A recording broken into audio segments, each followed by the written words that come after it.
శ్రీ గురుభ్యో నమ. హరి ఓం. కాశీ విశ్వేశ్వరాయ నమ. మనం చూస్తున్నది ఈరోజు చెప్పుకోబోయేటువంటి అంశం ఏమిటి అంటే అండి, కాశీఖండంలో గల నీలకంఠేశ్వర స్వామి వారు. ఈయన చాలా గొప్ప విశేషమైనటువంటి లింగం అండి. ఎందువల్ల అంటే కాశీ క్షేత్రంలో ఉన్నటువంటి లింగాలు బ్రహ్మాండ క్షేత్రంలో ఇంకెక్కడా కూడా మనకి దర్శనాలు అయితే అవ్వవు. అంత అద్భుతమైన లింగాల్లో ఒకటి మనకి నీలకంఠేశ్వర స్వామివారు.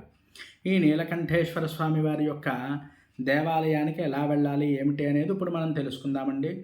మనం సాధారణంగా విశ్వేశ్వరుని చూసి వస్తూ ఉంటాం. విశ్వేశ్వరుని చూసి వచ్చిన తర్వాత లోపల భాగం నుంచి కనుక మనం బయటకు వచ్చినట్లయితే మనకి 4వ నెంబర్ గేట్ వస్తుందండి. ఆ 4వ నెంబర్కి ఆపోజిట్లో మనకి 2వ నెంబర్ గేట్ అయితే వస్తుంది. ఆ 2వ నెంబర్ గేట్ నుంచి బయటికి రాగానే మనం ఫస్ట్ లెఫ్ట్ తీసుకున్నట్లయితే ఆ దారి గుండా మనం మణికర్ణికా ఘాట్కి అయితే వెళ్ళగలుగుతాం. ఆ మణికర్ణికా ఘాట్కు వెళ్ళేటువంటి దారిలో మనకి లెఫ్ట్ అంటే ఎడమ భాగంలో మనకి ఇదివరకు నేను వీడియో అయితే చేయడం జరిగింది.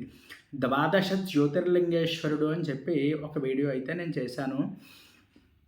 ఆ దేవాలయానికి అతి సమీపంలో దగ్గర కొంచెం ఎదరకు వెళ్ళి అటునుంచి కనుకను మనం మళ్ళీ ఎడమ భాగం తీసుకున్నట్లయితే లెఫ్ట్ సైడ్కి అక్కడ మనకి నీలకంఠేశ్వరుడు అని ఒక బోర్డు అయితే కనిపిస్తుంది. అక్కడికి వెళ్ళి మనం ఒక షెడ్ కింద ఉంటుందండి. ఇదంతా కూడా పెద్ద దేవాలయం ఇది వరకు ఉండేది.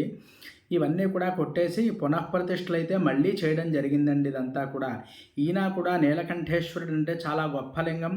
అలాగే మనకి విశ్వేశ్వరాయ మహాదేవాయ త్రయంబకాయ త్రిపురాంతకాయ త్రికాగ్నికాలాయ కాలాగ్ని రుద్రాయ నీలకంఠాయ అనేటువంటి నామం మనం చెప్పుకుంటున్నటువంటిది సాక్షాత్ ఈశ్వరుడే అండి. ఇక్కడ ఉండేటువంటి ఈశ్వరుడిని మనం తలుచుకుంటాం.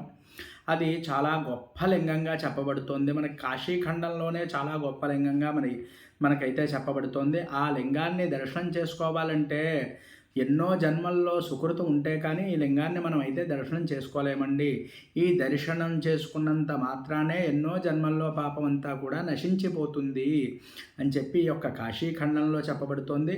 మరి ఎవరైనా సరే ఈ యొక్క లింగాన్ని చూడాలి అంటే చక్కగా అక్కడ గేట్ వేసేసి ఉంటుందండి. మనం తీసుకుని కిందకి దిగి స్వామివారికి వెళ్ళేటప్పుడు అయితే చక్కగా మారేడు దళాలు ఏమైనా పట్టుకెళ్తే మనం స్వామికి చక్కగా పూజ చేసుకుని, అలాగే నీళ్ళు ఏమైనా పట్టుకెళ్తే పోసుకుని చక్కగా పంచాక్షరి జపాన్ని ఉచ్చరిస్తూ స్వామిని ఎవరైతే భక్తి శ్రద్ధలతో ఆరాధన చేస్తారో అలాగే పంచాక్షరి జపం చేసుకుంటారు. ఎందువల్ల అంటే ఇది గంగా నదీ తీరంలో మహామణికర్ణిక తీరంలో ఉంది కాబట్టి ఇక్కడ చేసేటువంటి శివారాధన వల్ల చాలా గొప్ప ఫలితం కలుగుతుంది, చాలా విశేషమైనటువంటి శక్తి లభిస్తుంది అని చెప్పి అనేకమైనటువంటి శాస్త్రాలన్నీ కూడా మనకి చెప్పబడుతున్నాయి.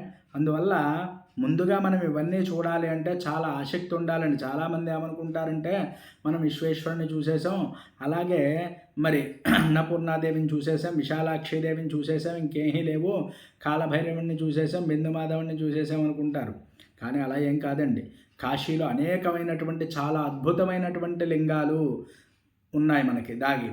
మనకి తిరగాలి అనేటువంటి ఆలోచన ఉండాలి, ఇవన్నీ చూడాలి అనేటువంటి తపన ఉండాలి. ఇలాంటివి అనేకమైనటువంటి గొప్ప లింగాలన్నీ కూడా ఉన్నాయి. మనకి మోక్షలింగాలన్నీ కూడా చేయడం జరిగింది. ఇలా చాలా విశేషమైనటువంటి లింగాలన్నీ కూడా మరి మీరందరూ కూడా తప్పక దర్శనం చేసుకోవాలి. ఎందువల్ల అంటే సాధారణంగా గర్భవాసానికి వెళ్ళే వాళ్ళు అయితే 9 నెలలు అది కూడా వెళ్తూ ఉంటారు. 9 నెలలు 9 రోజులు ఉంటూ ఉంటారు కాబట్టి పర్వాలేదు. మరి 9 రోజులు ఉండేవాళ్ళు ఉంటారు. వాళ్ళు ఎలాగా అంటే ఇటువంటి లింగాలన్నీ చూసినట్టయితే మీకు చాలా సులువుగా అయితే ఈ లింగాలన్నీ కూడా మరి మీకు దర్శనం అయితే అవుతాయి. మరి ఇప్పుడు స్వామివారిని చూద్దాం. అందరూ తప్పక దర్శనం చేసుకుని మరి వీలైతే తప్పకుండా వెళ్ళి దర్శనం చేసుకోండి. లేకపోతే మన ఛానల్లో చూసి అందరూ కూడా తప్పక దర్శనం చేసుకోండి. ఇప్పుడు స్వామివారిని నేనైతే మీకు చూపించడం జరుగుతోంది. ఇప్పుడు మనం చూస్తున్నటువంటిది నీలకంఠేశ్వర మహాదేవ మందిర్. చూడండి, ఇక్కడ ఇలా అయితే కటకటాలు అయితే ఉంటాయండి. ఈ పక్క నుంచి చూసినట్లయితే మనకి మెట్లు ఉంటాయి, గేట్ ఉండి ఆ తలుపు మనం తీసుకుని ఎప్పుడైనా వెళ్ళొచ్చండి. మన దర్శనం అయిపోయాక ఇటువైపు వచ్చామంటే మనకి చక్కగా కిందకి దిగాలి. మెట్లు అయితే కొంచెం పైనుంచి కూడా ఈ లింగం అయితే మనకి దర్శనం అయితే అవుతుంది.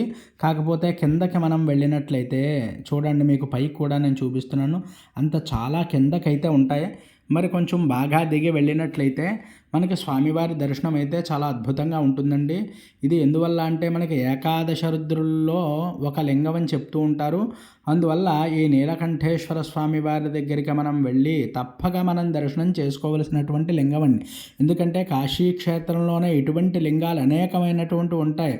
మళ్ళీ మనం వెళ్ళగలమో లేదో తెలియదు. ఆ పరమేశ్వరుడు యొక్క అనుగ్రహం ఉంటేనే కాశీలో మనం అడుగు పెట్టగలం. అటువంటి లింగాలు మనం చూడాలి అంటే ఎన్నో జన్మల్లో సుకృతం ఉండాలి. అందువల్లే మరి ఇదంతా అందరూ చేసుకోవాలి అని చెప్పి ఈ వివరణ అంతా కూడా పెట్టి నేను స్వామివారిని అయితే మీకు పెట్టడం జరుగుతోంది. సబ్స్క్రైబ్ చేయండి, లైక్ చేయండి, కామెంట్ చేయండి. హరి ఓం.